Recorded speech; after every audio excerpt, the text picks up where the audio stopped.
All right, guys, big news here on the Table One podcast. We have the first interview with Matt Valeo, CEO of Phenom Poker. That's at Phenom Poker app on Twitter or X or whatever we're calling it these days. They reached out to us. Justin Young, my podcast co-host and Table1Vegas partner, is an ambassador to their site, which is pre-launch right now, but they've announced that they are launching a crypto poker site.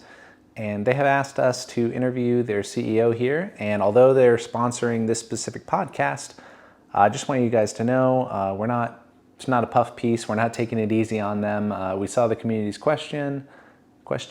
I brought my good friend Yosub Kwan in, a cryptocurrency expert who I've known for years and years. He's going to ask the tough questions that Justin and I don't know how to ask. And I got to say, this pod turned out pretty good. So yeah, just sit back, enjoy. And if you have any other questions for Matt or the Phenom Poker team, feel free to put them in the comments below.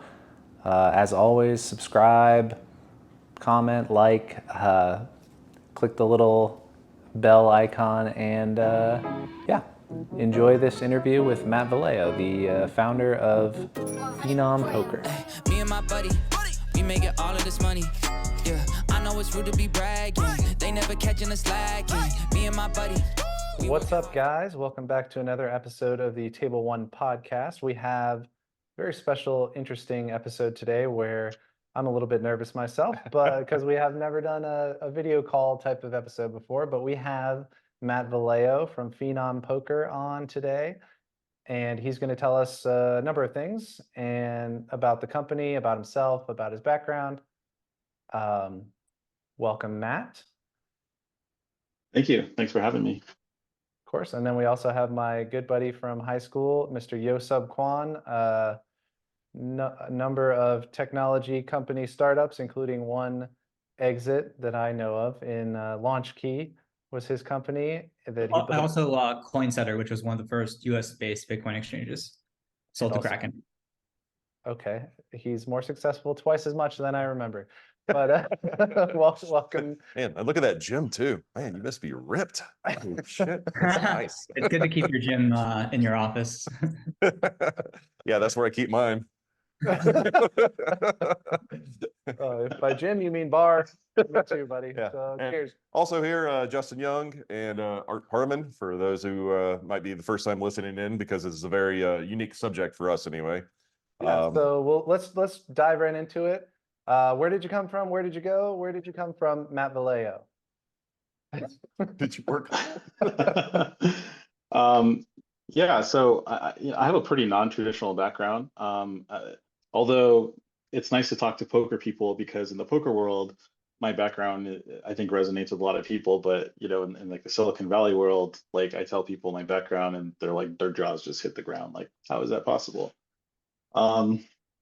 So yeah, I come from pretty humble beginnings. I grew up in a really small town in Northeast New Mexico. Left home at 17, left school and home at 17, I should say, and ended up finding myself in New York and working on Wall Street for a brief period of time. So I know a little bit about kind of securities markets and how all of that works. That's kind of one of the reasons why I have a strong interest in crypto and some of the decentralized products and things that are out there. Found poker in 2004. Kind of like everybody else, started playing home games during the poker boom, the kind of early moneymaker days. Ended up playing online a lot, played a lot of volume online between 2004 and 2011. Between 2008 and around 2015, 2016, I was playing poker as my primary source of income. So I'm one of the kind of OGs, it's kind of been around, played a lot of hands, played a lot of places, played a lot online. And was also kind of right in the thick of the whole Black Friday deal. It kind of uprooted myself and my family at the time. I had to move to the West Coast and learn how to play live. I started picking up mixed games around that same time, around like 2015, 2016, and have pretty much been a mixed game player since. And in 2014, I started a B2B SaaS company while I was living in San Diego. that ended up taking off and doing quite well. That company raised about 35 million in growth equity. The most recent round being a $24 million Series B at a pretty healthy valuation. Yeah, have experience in poker, have experience in technology, and being an entrepreneur. That's my background. Okay, what's the name of that company? Documo. Documo. It's a B2B SaaS company in the document management space. So basically, we sell software into regulated industries like healthcare, government, finance, etc. Nice. But you're a mixed game player now, right? So when you switch over from like Hold'em to mixed game, did it change your personality at all? Do you care a lot more about the smallest things going on at the table and chopping pots? Have you yelled at a dealer recently? Yeah, I'm Men the Master 2.0 now. I just squeeze and complain. No, I think for me, I like I said, I was a high volume player, like no limit, and pot limit formats for a long time, and I kind of got burnt out and like kind of fell out of love with the game a little bit. And this is where I was playing, like I went through a period where I was like kind of working on this startup idea I had, and I was still playing to make money, but I wasn't really enjoying it anymore.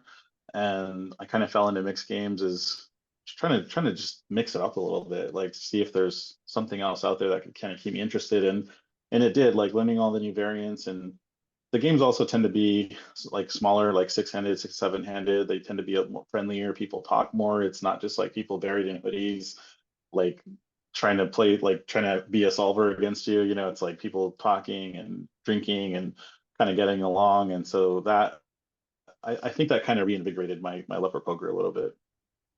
That's a good answer. I mean, a little of a side, but like 2 times in my life, I've delved into mixed games purely to learn, and it did the same thing for me as well. Like I know that this isn't what this podcast is about, but like mixed games are great to like kind of turn up the juices a little bit if you ever get a little complacent with normal poker. For me, anyway. Yeah, no, I mean, our whole game is about trying to get out of that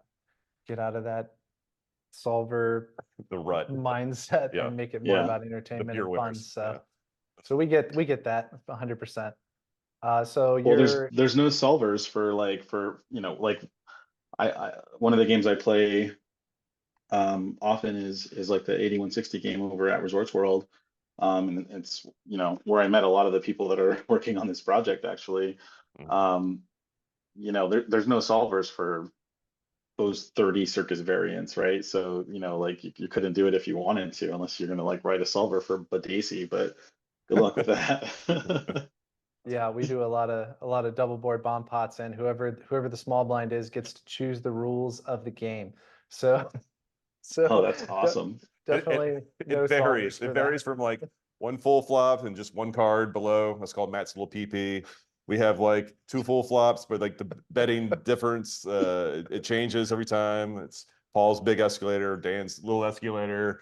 Like We got a lot these of- are all foreign languages to everyone that comes into our game. But like it's super simple, but like it's nice to kind of change things up. Yeah, 100%. Makes it Sounds like a lot of once- fun. I think that kind of thing is what attracts people to the game, right? Is it's not just a game of like trying to crush your opponent's soul and bankroll. It's also like a social game, right? And Exactly. You got to increase variance so everyone makes sure they feel like on the same like playing ground. I mean, Yeah, it's fun to be a rookie basically what again it is. in, Yeah. in any kind of game too. So what made you, I mean, you have a successful startup that you're already working on. You like playing poker anyways. What made you want to start a poker company? Yeah. Phenom Poker. Tell me. yeah, I mean, I think all good startups is basically just someone sees a problem and they just want to solve it so bad that they're willing to put themselves through the pain of doing a startup. Like I think that's like how you would describe most startups, right? You see a problem, you look around, you're like, who is solving this problem? And if you can't find that answer, then it's like, do I want to put myself through the pain of trying to solve the problem? And I don't think this is any different than that. You know, like I said, I've been in the poker community for 20 years. A lot of the guys working on this project have been in the poker community for 20 plus years. Um, and I just think a lot of us just see the same things. We see the scandals, we see lack of good options for like a US based player, or you know, players in other kind of geo regions across the globe have like limited um, or poor options. You know, we see just scandal after scandal, whether it's like a super user or funds getting locked or multi-accounting. It's just like over and over and over and over again. And like I'm not like any different than anyone else out there. I see the things come out on Twitter and everywhere else. And I just ask myself, like, you're doing 1.4 billion in revenue, or you're doing 2 billion in revenue, or you're doing whatever in revenue. Like, I get that to some extent, you know, you're never going to be able to stop someone from trying to cheat or game a system where money's involved. I get that. Um, but are they really doing as good a job as can be done? You know, and when I ask myself that question, like, you know, without having been on the inside of some of these operations, the answer I just keep coming back to is like, I don't think so. Um, I just really don't think so. So I think what we're trying to do is we're just trying to take a different approach. You know, we're trying to say, like, is there a way where we can kind of keep the community and the operators aligned over an extended or indefinite period of time? Are there things that we can be doing to catch these issues and prevent them, you know, before they happen, before Twitter finds out? You know, and that question almost kind of answers itself, right? Like, if someone on Twitter is able to is able to scrape like publicly available data and find an issue before the operator, like, to me, that just shouldn't, like, never happen. Like, the operator has better tools, better access, more data at their disposal, not to mention the aforementioned budget. It just shouldn't happen, you know? So um, I just kind of, I have an interest. I've been part of this community a long time. And when I started talking to people kind of about like the early stages of the idea, I got a lot of feedback that was like, it needs to be done. How can I help? And that has just kind of blossomed from there. Okay, nice. I think a lot of people would agree with a lot of what you said. I think a lot of people on Twitter, like you guys recently announced kind of a soft launch that you guys are building this product, but I think a lot of people don't realize that you're still building it. Like it's hasn't come out yet. How do you think about how you're going to solve some of those problems to about multi-accounting and just what are you doing differently? You think that or what do you plan to do differently um, when you do launch your alpha product here in the next few months? Yeah, well, I think one of the things is, and again, it's hard to say like how I'm going to be different from, you know, some other site out there unless I've like worked on the security team at that site, right? Like, you know, the assumption here is they are doing something, and they're attempting to do something, and you know, it's I think it's very subjective whether you can say they're doing a good job or they're doing a bad job, right? So like, we're operating from the outside looking in. But I do think that there are things that can be done, taking like a big data approach. Right? There's online poker it's very data driven, right? Like, we have a lot of data that you can work with. For example, in a collusion scenario, right? There are a lot of different variables you can look at. For example, the frequency two players play at the same table together, or some of their betting patterns or trends that can come up in a collusion scenario that would be very uncommon in a normal scenario, right? Like, for example, if someone's aware in like a PLO or a Big O scenario, if someone is aware of certain discards, they may be willing to take certain actions that would be very abnormal. And if they do it on a consistent basis, like, we can write algorithms that can detect some of those things, right? And this is speaking super high level. There are also things that can be done even from like the registration standpoint.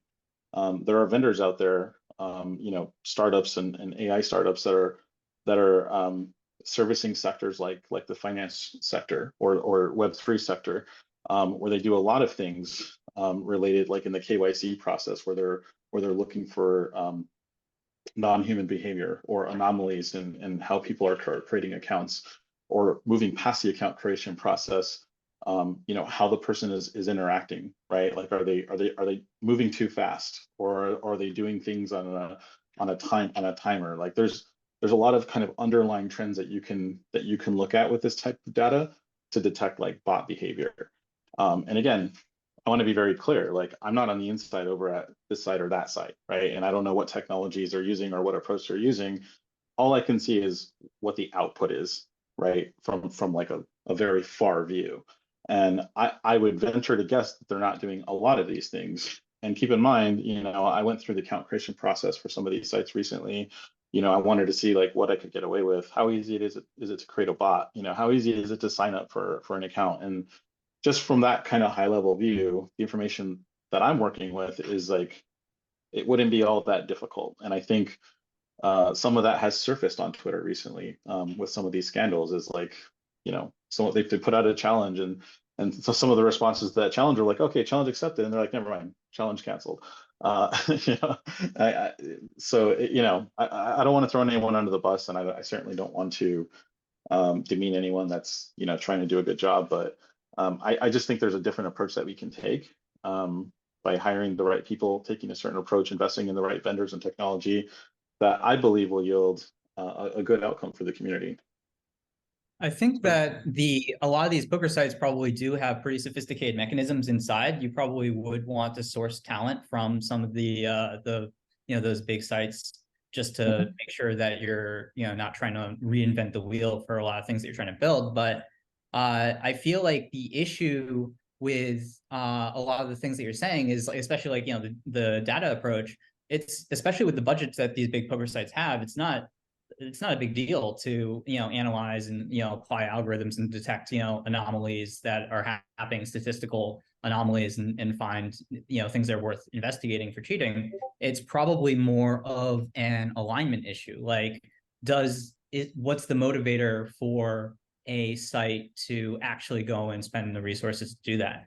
And so I think I'd be curious to hear, you know, like why would your site be motivated to solve those problems, rather than, you know, like how specifically you're going to do so? Yeah, so I actually agree with you. I think, you know, one of the responses we've been seeing in the community is like, oh, well, these sites are already doing things, and they have massive budgets. How could you possibly do a better job? And you know, and I find it really interesting, because it's like, well, you're right, they do a lot of revenue, and they could have a budget to dedicate towards this, but are they? Because to your point, some of these things aren't inherently all that difficult, right? With, if you hire the right talent, and you're making use of the data, and yet Twitter's beating them to the punch, like, kind of a lot, right? Like these things shouldn't happen. If the assumption is that they're already spending, then like, how can some guy on Twitter beat you to the punch to detect a bot farm or to detect collusion? And again, this is sort of difficult to answer, because there's other data points that we see, like, you know, one of the sites, for example, stopped displaying country flags. You know, what is the real world scenario for wanting to do that? From where I'm sitting, the real world scenario would be, well, it's kind of a well-known thing that people create bot farms in certain countries, right? And so like, if you have an influx of users from a certain country who come and all start playing the same stakes very similarly, you know, it would be obvious to the average user that something doesn't look right here, right? But if you can't see the country flag anymore, and you don't know where that person is, then it's difficult for an ordinary user to see that. And it goes back to an alignment issue, right? It's like, what is the motivation for a site to turn off, let's just say, 50 million or 100 million of RIC generated by a bot? Like, what is their motivation to do that? And so I think, to answer your question, one of the answers we came up with that, and this is the exact question we asked amongst ourselves, mind you, right? Is, you know, we want to put out a site, we want to solve some of these issues, we want to put out a more beautiful UI, we want to try to combat some of these well-known things plaguing our industry, but how do we do it over an extended period of time without like things like greed or human error or whatever kind of, you know, coming in the middle of all that? And a decentralized ownership model was our answer, right? By decentralizing ownership and giving the actual players who are using the platform, who consist of people in the community, actual ownership stakes and actual voting rights. It's one way, and I'm not saying this is a perfect solution, but it's one way that we can stay aligned with the community, right? I think it's common in business for this to happen. Like you have a couple guys in a dorm room who have a very idealistic view of the world, and maybe they have some cool solution to some problem. Fast forward 10 years, and now they're like an IPO'd, the $2 billion company with a board of directors and, people putting pressure on the CEO to generate more profits, et cetera, et cetera. And like the alignment just kind of starts to diverge over time. We see it happen all the time. To me, I don't know if decentralization is perfect in every aspect of poker, but I think a decentralized ownership model as it pertains to an online poker site could be a way to kind of keep that alignment intact over time. And that's the way we're trying to approach it. That seems pretty fair to me. I mean, obviously, coming from the outside in as you are, like you're probably going to face some hurdles that you haven't foreseen yet, just like any company or startup is going to handle or whatever. So a lot of these questions are probably going to be empty answered, but at the same point, as long as people believe in you or the system or the process, I think that's the biggest part of it. Speaking of like everyone having a vote or a say in it, which I love, by the way, basically like if you play more, you get tokens. Tokens give you votes, basically. I didn't know what a DAO was until this morning. If either of you guys or both of you guys could kind of chime in on what that is, I would personally, as potentially one of your users, I'd like to hear it anyway. Sure. Do you want to take first crack, or I can take first crack? So a DAO is a decentralized autonomous organization. It's the idea that you can have a operational entity that is owned by the users or by the members. So they're really popular in the crypto space for handling governance and things like that. The idea for it exists outside of the crypto space, but that's where probably this conversation is going. Yeah, I mean that's exactly right. And one thing I would like to point out is, we did decide to make the kind of owning and controlling entity a DAO, but that's very different from being like a purist crypto play. I think sometimes people see something like token and DAO, and they're just like, oh, another shitcoin, another rug, and I don't fault them for thinking that way. Like there's literally 10,000 coins that are out there trading in the crypto sphere. And we went through periods like 2017 where like, everyone and their mom was like launching a coin in a white paper and raising funds and ICOing and doing all this. And so there's kind of a bad rap around DAOs and tokens and things like that, deservedly so. But I think that, there are use cases where decentralized ownership model can work, obviously, because we're implementing one. I also think that there's a lot of real world use cases for tokenizing equity or tokenizing real world assets. We're taking kind of a hybrid coin approach to this, where we're distributing actual revenue share, giving actual voting rights. We're treating it, for all intents and purposes, just like equity in a company. But there's an automated revenue share distribution, right? Which is very difficult to do it in practice in the non-digital realm, right? And again, I have a background in stocks and securities and things like that, so I know some of the real world problems that companies deal with, like distributing dividends and keeping people's addresses up to date and sending people notices, and it's a nightmare. They have to use transfer agents. It's very expensive. This is one reason why companies, have a really hard time going public before they reach a certain size and they can afford to do some of these things. But with the use of smart contract technology, we can do some of these things with an early stage company, and we can automate most of it, which is pretty cool. And it's very different in terms of a model that you would see with the vast majority of other crypto projects. I guess, I mean, still, it's pretty far level above our heads, I think, in terms of how that would work. I was listening to that JMO podcast, which I'm sure a lot of people watching this have seen, where he had kind of his normal worries about trusting code versus trusting one individual account, and just kind of I guess the overarching worries were like whether someone could, whether it was hackable, how you'd make your smart contract like. Like I said, it's a little above my head, but how it seemed to me that he was worried about exploits in the code, regardless of intentions of you guys making it. What could happen to users' funds, on your platform through connecting with the wallet, whether it's hacking into the contract itself. I don't know whether that's possible. Hacking into the Bridge.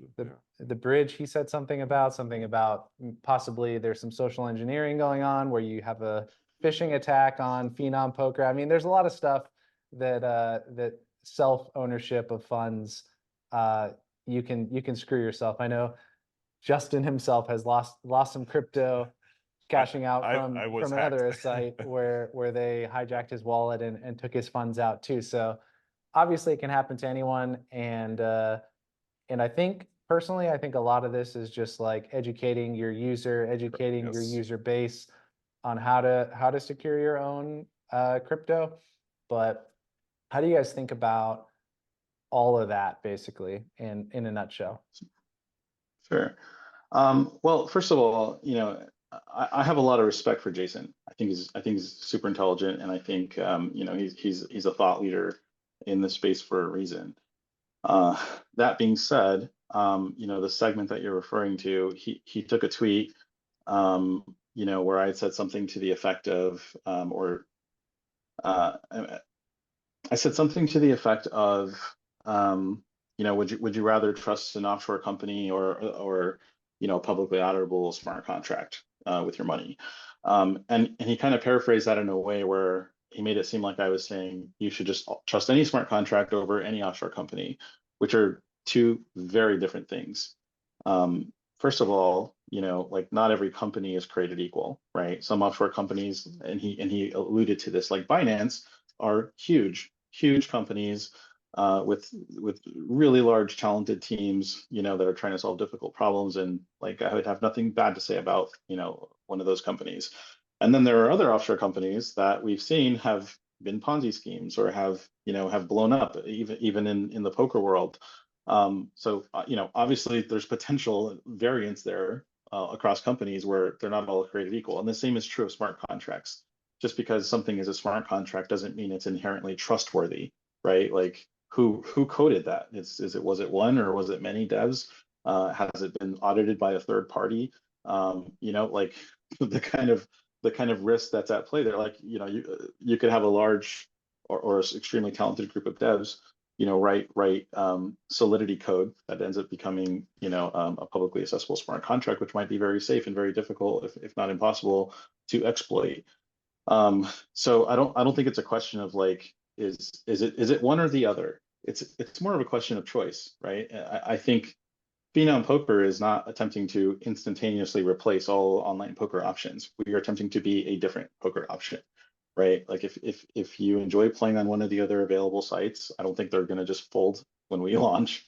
Like that's an option for you, right? If you like their offering, if you like what as a total package between security and playing environment and deposit withdrawal process, et cetera, hey, that's a viable option. And what we're trying to do is we're trying to just give a new option. If you like the idea of bringing your own self-custody Web3 wallet, connecting it to a smart contract, playing, getting instantly settled when you're done playing, and having a team behind that's taking a more tech forward, design forward approach to security, to the user interface, to using Web3 technology to facilitate some of the money in, money out stuff. That we're wanting for that to be another option, right? And the user has the choice. I think more choices is good for industry. I think more choices in any industry is good. Competition is good. It's healthy. It forces the incumbents to be more competitive, right? I think monopolies are inherently bad for that reason, right? If someone ends up with all the market share, they kind of lose the incentive to stay competitive with the consumer. Price, product quality goes down and prices go up over time. It's just economics. Yeah, This please say something. conversation is starting to make me think of a lot of questions. So just a tiny bit of background. I used to run a firm called Hosho, which was in 2017, 2018, the largest smart contract security analysis firm in the world. So I know a lot about smart contracts and security. And so I guess my first question is just like, how far along are you in the development of your platform? Yeah, so like the game state engine, the various smart contracts that we're using, a lot of the flow and interaction between the back end and the smart contracts is coded and is in testing now. On the front end, we're still in both design and development, so there's a ways to go there. But we wanted to kind of prove out some of these things as it relates to like interacting with the smart contract and how it would work to automate things like redemption, things like the rake manager, for example. Also the P2P shuffler was kind of a big concern. Like how would it work? How much lag would a user experience? So and then like this is a fully like crypto native app that you're trying to build. Like the entire poker engine itself is also. no. Oh, okay.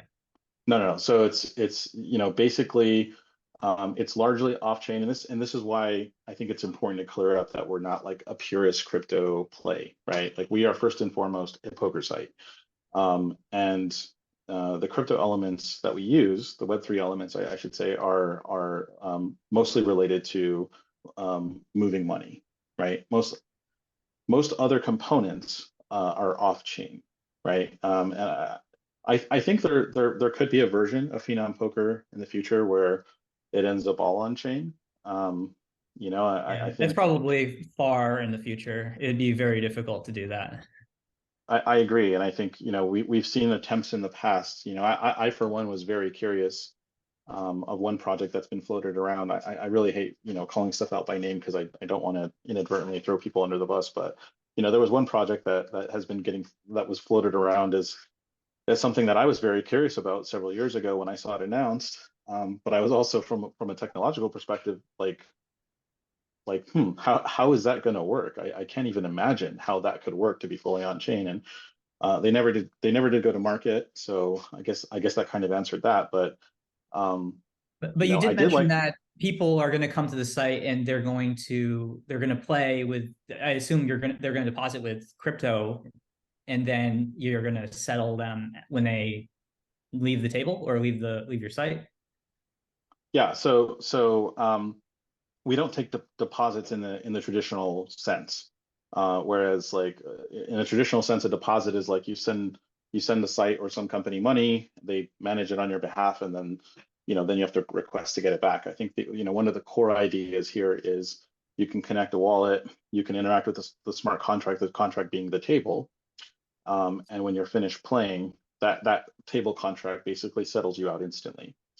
I know that doesn't exactly remove an element of trust, right? There's still some element of trust because there's a back-end game engine that's interacting with that contract to do the accounting properly and distribute properly and things like that. But the idea is that when you're done playing, your money's back in your wallet, available for you to use for whatever. And the reason behind all of that is just for the self-custody of assets. Yeah, I think to me that one is I think that the deposit withdrawals has been a pain point in online poker for a very long time. Depending on what region you're in and depending on what site you're interacting with, you may or may not have a very, very painful process to get funds on and off a site. I know for me personally, with various sites, it's been a very painful process to get money on and get money off. I think the same is true for a lot of people. So one, the idea here is to minimize or remove that pain point, right? And I know there's some other variables and new problems that are up, like crypto adoption and things like that. But without going too deep down that rabbit hole, the idea here is we're trying to minimize how painful it is to just play poker, right, for real money. The other thing we're doing is we minimize we're trying to reduce the footprint of the attack vector here, right? Like if you have a site get big and you have like billions of dollars that are being managed by this site, a mismanagement of funds could end up being catastrophic, right? And like the non-crypto example or the non-poker example of that would be like FTX. You have a seemingly solvent and large entity that's in charge of kind of customer funds, except they do one or two things wrong, or however many things wrong, and next thing you know, everybody's at risk, right? In our scenario, like the funds that are at risk at any given time are just the funds that are in play, which would be like a tiny fraction of a normal poker site, whereas it might be like 1 to 3% of total funds at play at any given time, right? And we've seen blowups happen like Absolute or Full Tilt Poker, other examples. One of the ideas here is yes, there's still a trust element. Yes, like something could still possibly go wrong, but the most money that's ever at stake is the money that's in play at any given time. Okay. So people would come to the site, they would deposit money into the table. So that's like interacting with the smart contract. They would either be like sending money to the smart contract. So what chain are you planning on doing this on? Polygon. Polygon. Okay. So the fees would be a little bit smaller than like something like Ethereum, and then a lot smaller than Ethereum. Yeah. Okay, and so then at that point, like it's basically you have some sort of like either a state channel or you're off chain. People are playing poker, and then it's when someone wants to leave the table. At that point, I guess something would need to be updating the smart contract to let it know what amount the person is authorized to exit the table with. That's exactly right. Yeah, the game state engine is basically doing the real-time accounting, if you will. And when the person says, "Okay, I'm ready to get up," right, the backend communicates to the smart contract that this person is able to pull off the amount of money that's displayed in the UI. Yeah, I guess I can still see the chain getting bottlenecked or like it being pretty heavy load if the site became pretty popular. The other thing I see is that people are depositing on off on Polygon. It's just your user base is going to be limited to people that are familiar with using crypto wallets and all of that, which I guess is probably fine. But yeah, I mean the user base is to start is going to be probably people that are pretty friendly with crypto. And one of the bets that we're making with this project is we think that crypto adoption is on the ascent, not the descent, right? We think that the future version of the world has a lot more crypto adoption. We think the future wallets are better and better. We think the future swap mechanisms are better and better. We think the fees get lower and lower. Obviously, if some of these things prove to not be true, we could find ourselves in a future version of the site that is, where it's not a very popular or very big site, right? But that's one of the bets that we're making in kind of pursuing this avenue. Yeah. Are you going to have a third party like QuantStamp or something go through and review and do security analysis on all of your smart contracts? Absolutely. Yeah. The plan is to have every because all of our smart contracts deal with money. We think it's a good idea to have them all certified and audited by third party. We're also in process right now to have our shuffler, to have our RNG getting certified as well. That's in process. And we're also in process to obtain our first gaming license as well. The other thing I'd recommend is putting together a bug bounty. Yeah, it's a good idea. We're designing our alpha and beta testing right now. So we're gonna basically open up windows where people can come and test the platform when it's ready, and they'll be able to earn tokens for participating in these kind of open beta windows. But I think that the smart contracts should have something just like that.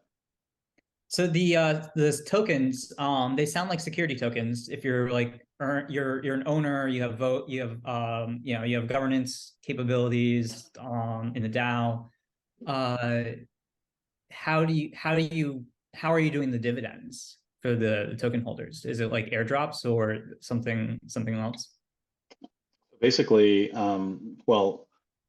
it's a smart contract that basically distributes revenue share weekly to all token holders proportionally.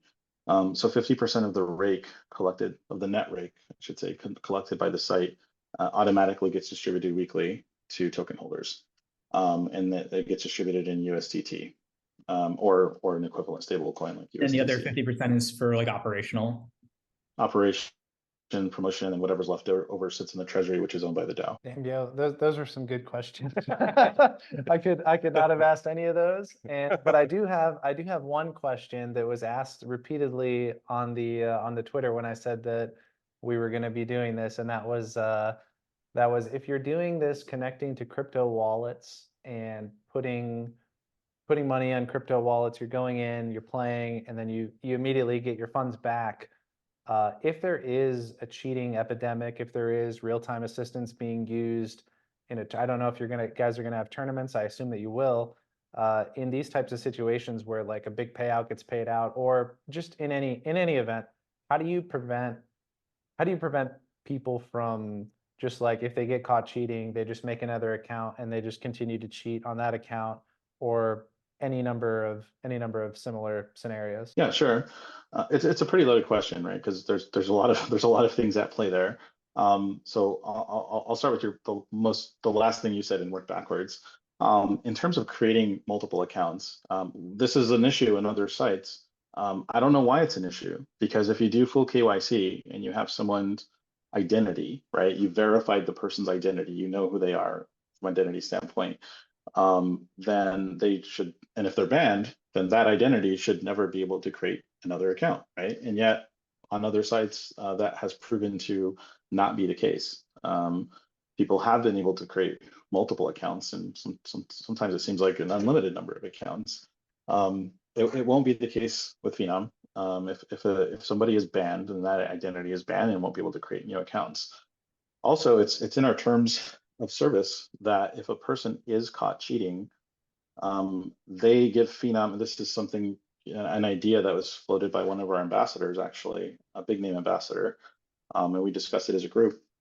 If somebody is caught cheating on Phenom, in our terms of service, they give Phenom the right to share that data, including their identity, publicly. And I think this is something the community has asked for a long time. It's like, why are these people able to cheat for, in some cases, huge amounts of money, and then like nobody knows who they are, so they could just go create more accounts on other sites and kind of cheat the community out of an unlimited amount of money. And I don't know if I've ever seen a good answer to that. Other than the fact that a site maybe wants them as a customer because they generate a lot of rake. I don't know.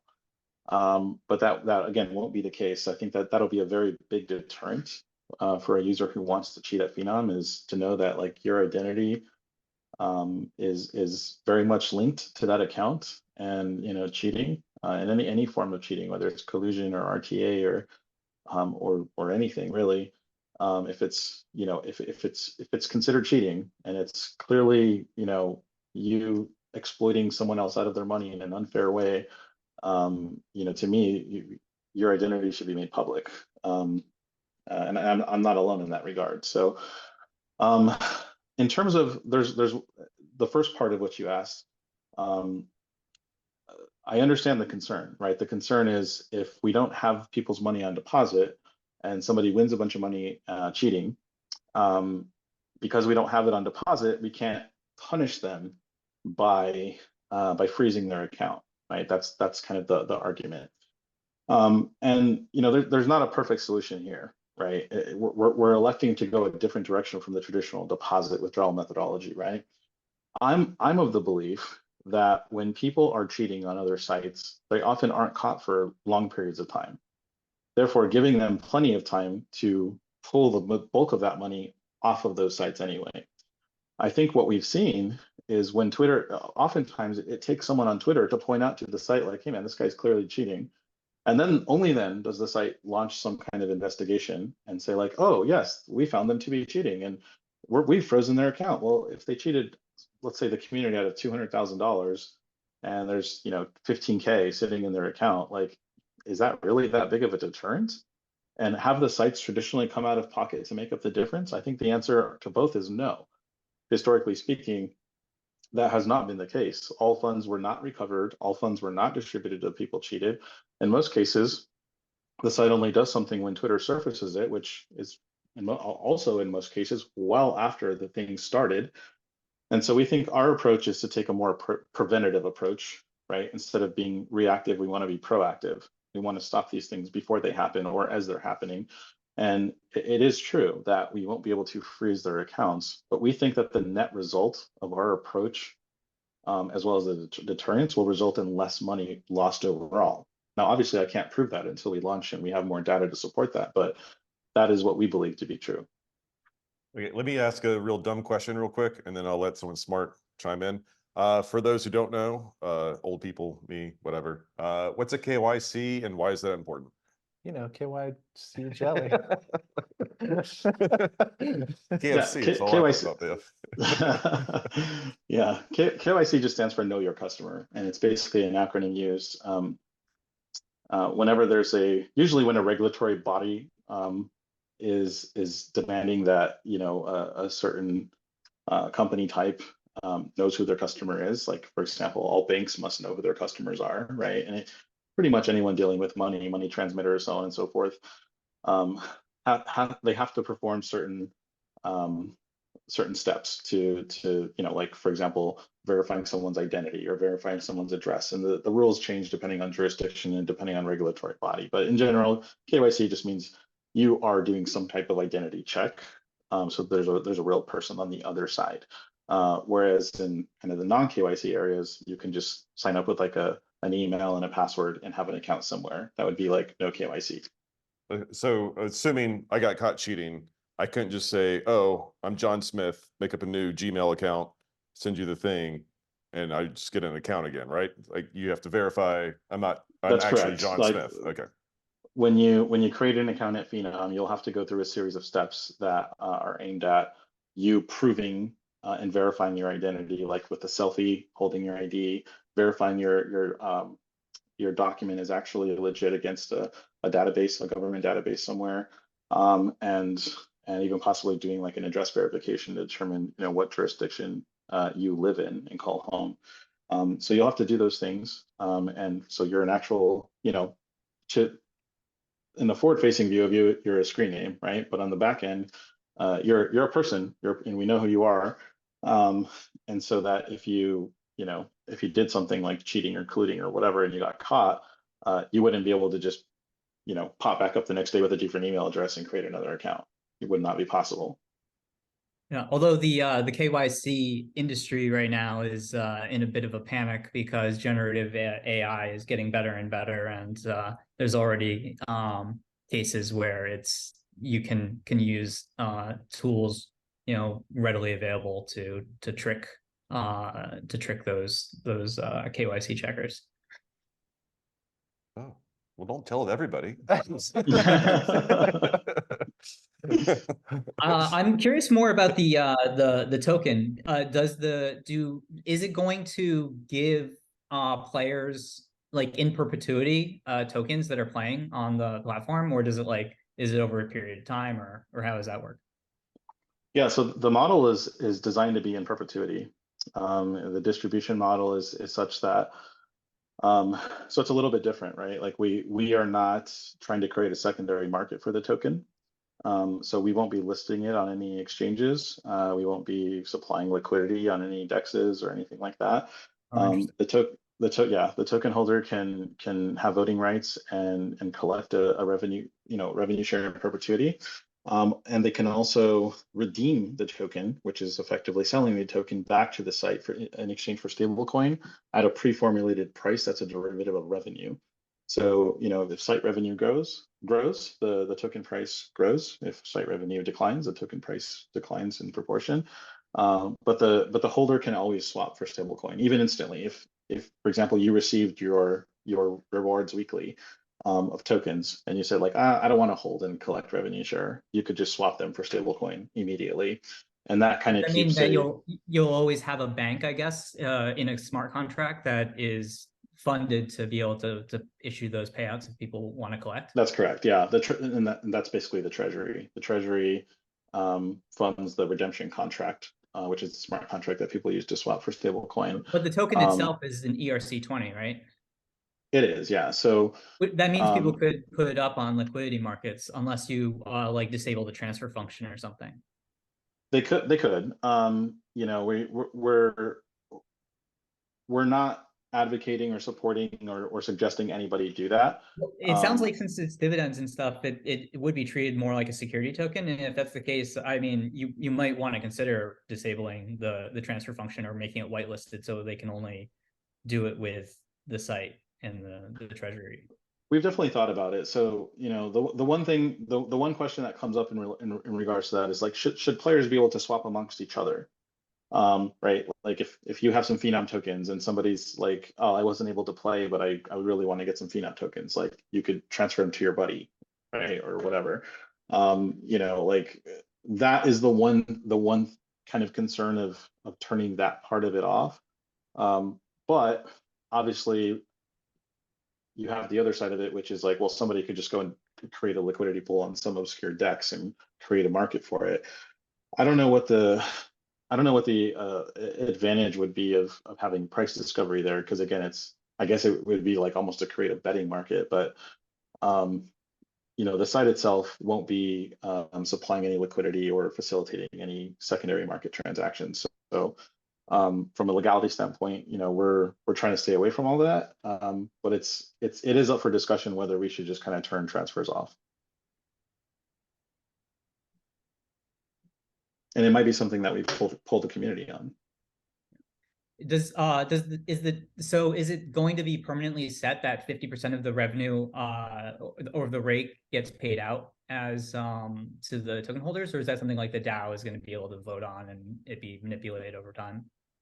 Yeah, exactly. The latter. So, you know, we think 50% is a good number to start, but you know, when you go to market and you launch a thing and you start seeing kind of, you know, what goes to treasury and what, you know, et cetera, like the DAO might come and say 40% is a better number, or 60%, or 55%.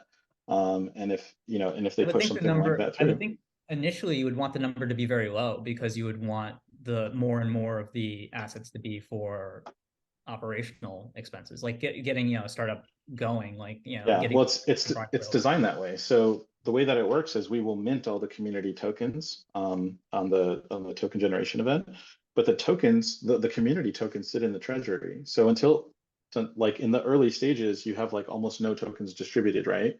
So the treasury is building reserves, and over time you go through your distribution curve, tokens are going out in the community, and more money is getting distributed out to the community, and the ownership is becoming more and more decentralized over time. But it's designed so that in the early days, the reserves are able to build up quite quickly to be able to fund that redemption mechanism. Is it based on time that the tokens are issued out to players? No, it's a function of revenue. So basically the tokens are earned as rewards, right? So the more revenue the site generates, which is a function of how many users we have. That's how poker sites work. Like more users equals more revenue equals more and faster distribution. I see. Okay. Sick. All right. Good conversation, guys. I'm again happy that we have someone smart in here to ask questions. But all right. I wish we had someone smart to answer those questions.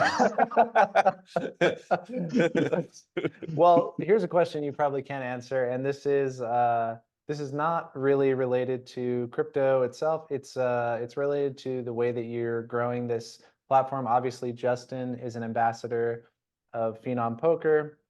He has his referral code, which we'll put in the description somewhere below for people to sign up. And but the question is why these ambassadors that you've chosen for Phenom Poker? Well, outside of the obvious answer to that, which Good is looks, like, I think sex appeal. Yeah, that was like 1 and 2 exactly. You're I was out. gonna state them. Sorry. Yeah, I mean, outside of the obvious answer is, it's about community, right? The whole idea here, from the decentralized ownership model to how we're thinking about, creating a long-term alignment of incentives. It really just kind of goes back to community, right? And who better than long-standing members of the community that are coming from all kind of, obviously all the ambassadors have some things in common, like they're all very accomplished players and and with really reputable names. But it's one of the best ways for us to get, good feedback quickly from people that are in the community, have been in the community for a long time, have large networks in the community. And like I just alluded to earlier, like one of the ideas related to kind of outing the identities of cheaters was brought to us by one of our ambassadors. This was just, I don't know, my hours are all messed up right now, but I believe it was like last week sometime or the week before. Like we're in our group chat with the ambassadors, and we put out an idea, and I think the idea was like, hey, I think the conversation was around real names versus screen names, and the ambassadors came in and started giving us feedback right away. And then one of the ambassadors basically came forward and said, put out the idea of like, maybe we should just use screen names to keep it kind of fun and light, to play. But that a real identity should possibly get outed if it's someone who's caught to be cheating, right? And immediately the feedback was like, that's a good idea. Why don't we put that in, right? And I think that's something that's been missing from our industry is, the players oftentimes are the ones running the games in the casinos, like you guys, running your guys' whole no limit game, and the mixed game players are running their own games. They're coordinating through WhatsApp to coordinate, start times and get a table and get a dealer, and like we're doing all these things, and yet we're having to like ask permission, please, Mr. Operator, listen to us, hear us, and sometimes all we get back is crickets. So I think this is one of the ways that we can, iterate and get useful feedback is by getting, people who understand our industry really well. And then the flip side of that is, it's also a way, obviously, to get it out to the community by getting people who support what we're trying to do, who understand what we're trying to do. Some more than others, Justin. But yeah, people who have platforms, for example, like this right here, and other people have other platforms, or maybe they're seeing on streaming games a lot, or maybe they're playing large tournaments, or maybe they're very active on Twitter. But it's a way that we can kind of get out to the community, what it is we're trying to do. I think another thing all of our ambassadors have in common is nobody on our ambassador list have any kind of scandals or bad reputations, have done anything shady. I think that's really important. As we take something new to market, obviously there's always going to be kind of doubters and detractors, and everyone has an opinion. But I think if the operational group, the ambassador group, and just everyone as a whole has a solid foundation of trust and reputation, I think it's a good starting point to get something out there. That's awesome. Yeah, no, that's a great answer. And for all the people out there on the waiting list for Phenom Poker, when can we expect our first, I don't know, soft launch, hard launch? At the gambling. Can we type buttons and go all in? We can do this. Win moon. Yeah. When can we shove? So we're targeting those beta windows that I mentioned earlier in April. And depending on how those go, obviously, if they go really well, the kind of public launch will come shortly after. If there's more bugs than we'd like, then maybe a little bit later after that. But beta launch in April, and public launch shortly after. Sweet. And where can people follow you and the company on social and otherwise? Right now, Twitter, and it seems like people are finding us just fine. Whether you want to or not. Yeah, no, Twitter is at Phenom Poker app. I think we'll have more socials like Instagram going up in the not too distant future, and we'll have more content, content like this, long form content, and we'll have more blog posts. We have some promos that we're going to be announcing soon related to a referral program. testing program, earn tokens for testing, playing for play money testing, and just a lot of other stuff. We have a lot of really cool ideas that the group just seemingly surfaces on like a daily basis, and it's all pretty exciting stuff, at least for me. Sick. That's awesome. And Yosub, thank you so much for doing all the stuff that I would never know to ask or know how to respond to. Where can people find Yosub Kwan on the internet in case they want to interact with you further? I don't know if I want anyone interacting with me. All right. What if they want to give you money boat, for man. your next project? How about buddy? investments? How about if we want to go all in on you? You can. I do have a Twitter. You can. It's Yosub Kwan. So you can go message me there or something. I think. Okay. Cute dog, by the way. Cute dog. I feel like those messages are not going to get answered. Yeah. Does your dog have a Twitter? Because Yeah. he's just chilling over there, and I love him.